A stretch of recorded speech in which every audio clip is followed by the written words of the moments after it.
Jayce, the Defender of Tomorrow, a biography from League of Legends. Read to you by Prestige Edition.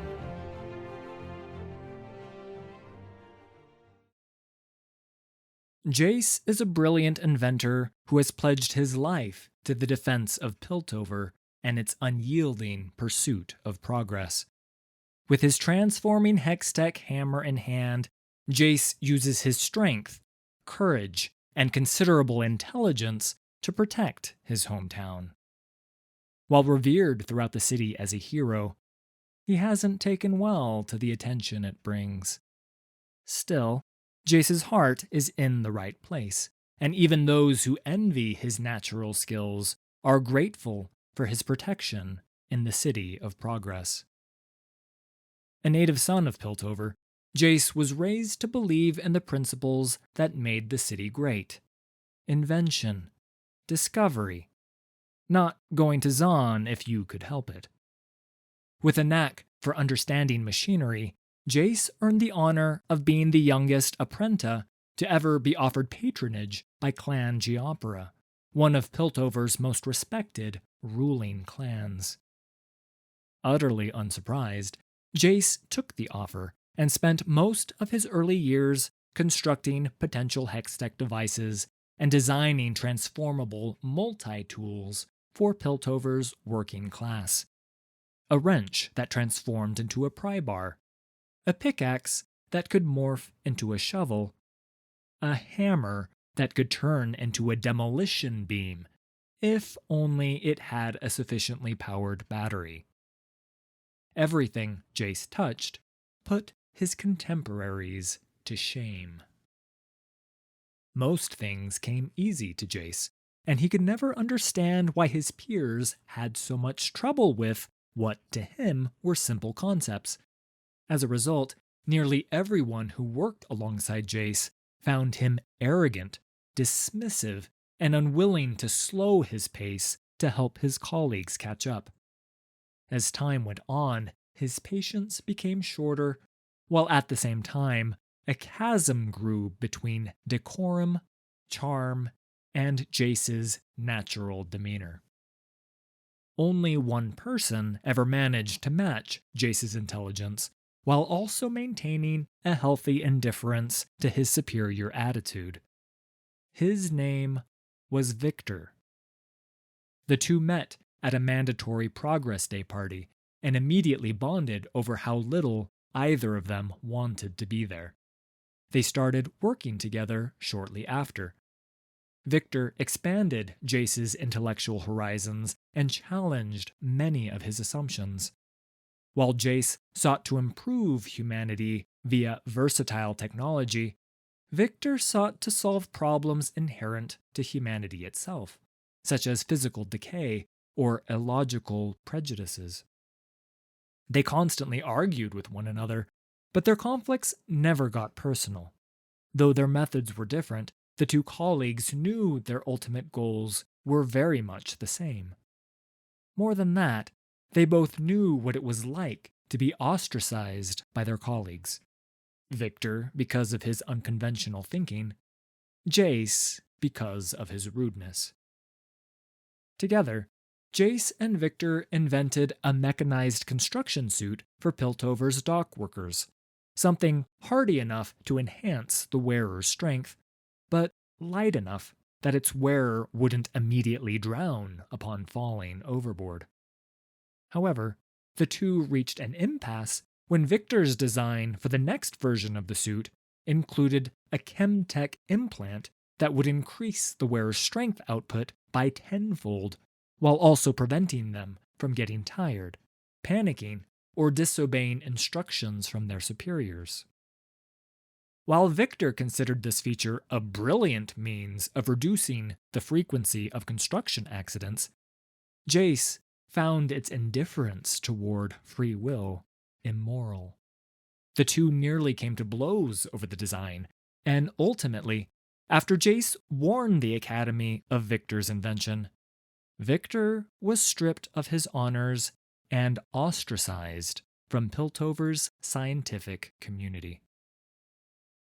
Victor was the closest thing Jayce had ever really had to a friend, and distraught over their falling out, went back to working on his own. He grew more insular. His patience toward others grew even thinner. As Jayce studied in solitude, Clan Geopera's explorers discovered a raw blue crystal deep within the Shuraman Desert. Though Jayce volunteered to experiment on it, specifically by suggesting the clan's other scholars wouldn't be smart enough to get anything out of it, his lack of tact in doing so prompted Clan Geopera to give it to their better-mannered scholars as a form of punishment. Yet, after many months, the scholars reached a unanimous conclusion. The crystal was worthless, a power-drained hunk of rock. The disappointed clan leaders finally handed the crystal over to Jayce, assuming that even he, with his remarkable intelligence, wouldn't be able to learn anything from it. Something inside the crystal called to Jayce. No, more than that, it sang to him. He couldn't explain why, but he knew the Shuraman gem still held mysteries yet to be discovered. He spent many months running every variety of test on the crystal. He braced it into a cogwheel centrifuge. He superheated it and deep froze it. He tinkered and observed and hypothesized and beat his head against his copper pantograph. Quite simply, Jayce wasn't used to working hard. This damned crystal was the first thing that had ever resisted his considerable mental aptitude. For the first time, he realized how his peers must have felt, trying so hard to solve a problem only to bump against your own limitations. It felt frustrating. It felt unfair. And it probably felt much, much worse if you were working alongside an arrogant inventor who dismissed your every effort.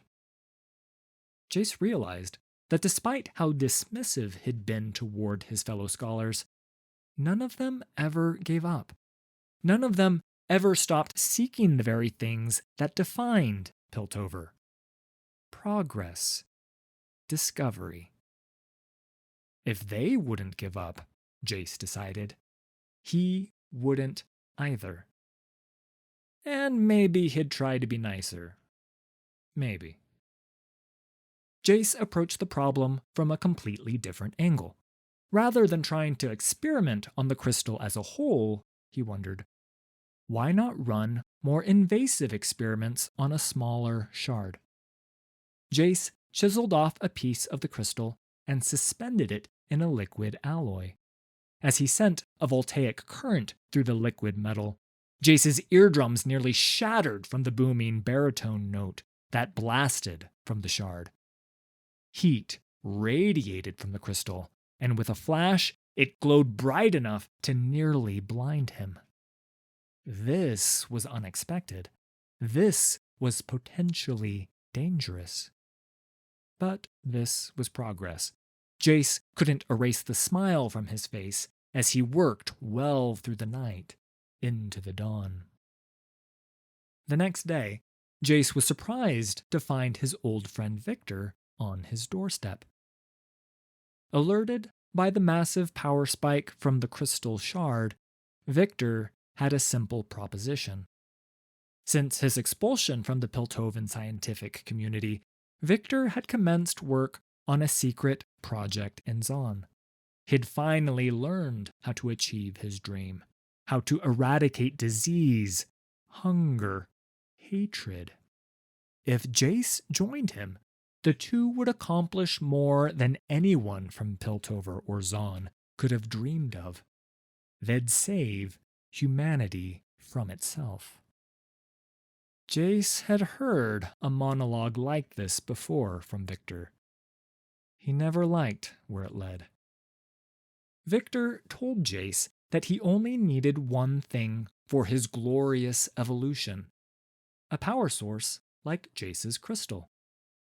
Jayce disagreed, informing Victor that what he truly needed was a moral compass. Victor, who had long grown tired of Jayce's rudeness, leapt upon him, grabbed the crystal, and knocked Jayce unconscious with it. When Jayce awoke hours later, he noticed that though the Shuriman crystal was gone, Victor hadn't seemed to notice or care about the smaller shard. Jayce knew whatever Victor was planning, he would only resort to these measures if he were close to completion. Even though he didn't know what Victor's glorious evolution consisted of, it probably didn't have a lot of respect for the free will of others. Without wasting a second, Jayce retrieved the suspended shard and installed it into a massive, transforming hammer, a demolitions invention he'd abandoned years ago for lack of a strong enough battery to power it. Though he had no idea where Victor might have taken the crystal, he could feel the Hextech hammer vibrate, pulling him not north, south, east, or west, but down toward the undercity of Zon. The shard, eager to be reunited with the crystal from which it was chiseled, eventually led Jayce to a warehouse in the depths of the sump. Within the cavernous building, Jayce found something horrifying. Dozens of corpses, their skulls sawed open and hollowed out, their brains transplanted into an army of immobile metal soldiers hooked up to the now pulsing crystal. This was the first step in Victor's glorious evolution. Jayce's stride grew less confident as he approached Victor. He and Victor had not always seen eye to eye, but this was something else entirely. For the first time, it occurred to Jayce that he might have to kill his old friend. He called out to Victor, flinching as the army of robots stood to attention. Jayce asked him to look around, to see what he was doing. Whatever this was, this evolution wasn't the progress they fought for in their youths. He even, to Victor's surprise, apologized for acting like such a jerk. Victor sighed. He had only 2 words in response. "Kill him." The automaton sprinted toward Jayce, breaking free of the wires connecting them to the crystal, and introducing Jayce to another new emotion. Panic. He gripped the hammer tight, realizing he'd never actually used it before. When the first golem was within reach, he swung as hard as he could, feeling the shard's energy surge through his muscles, accelerating the hammer's movement until Jayce was worried it might fly out of his hands. It slammed into the automaton, all but exploding it into a hail of metal. Despite the obliteration of their comrade, the other machines didn't even pause as they rushed at Jayce, trying to pummel him into unconsciousness. Jayce analyzed the formation of the mechanical wave coming at him and attempted to quickly calculate how to take out the largest number of them with the fewest amount of swings.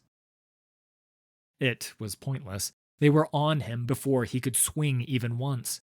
As he fell to the ground under a storm of their blows, Jayce saw Victor looking on, not with triumph, but with sadness. He'd outsmarted Jayce and ensured humanity's future, but he knew that future came at a cost. He couldn't let his old friend live. Jayce vanished under a sea of swinging metal limbs. That's when Jayce, for the first time in his life, decided to stop thinking and just break stuff.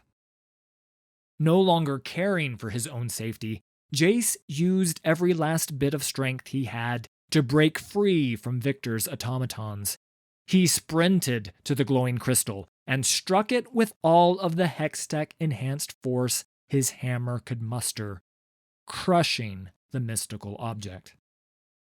Victor cried out in horror as the crystal shattered to fragments, the shockwave blasting them all backward as the army of automatons collapsed lifelessly to the floor. The very foundations of the warehouse shook, and Jayce barely managed to escape before the entire building toppled. Victor's body was never found. Upon his return to Piltover, Jayce informed his clan masters of Victor's nefarious plans. Soon, Jayce found himself a topic of discussion in both Zaun and Piltover alike. Hailed for his quick thinking in a time of crisis, Jayce became a beloved figure, at least amongst those who hadn't met him, earning himself a nickname, the Defender of Tomorrow. Jayce cared little for the adoration of his fellow Piltovans, but took the nickname to heart. He knew that Victor was still out there, plotting his revenge. One day, maybe someday soon, an awful lot of trouble was headed for Piltover. And Jayce would be waiting.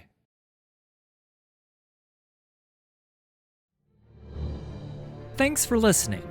All credit for these stories goes to Riot Games and League of Legends. Full details can be found in the video description. If you enjoyed this production, please hit like and subscribe. There's a lot more coming.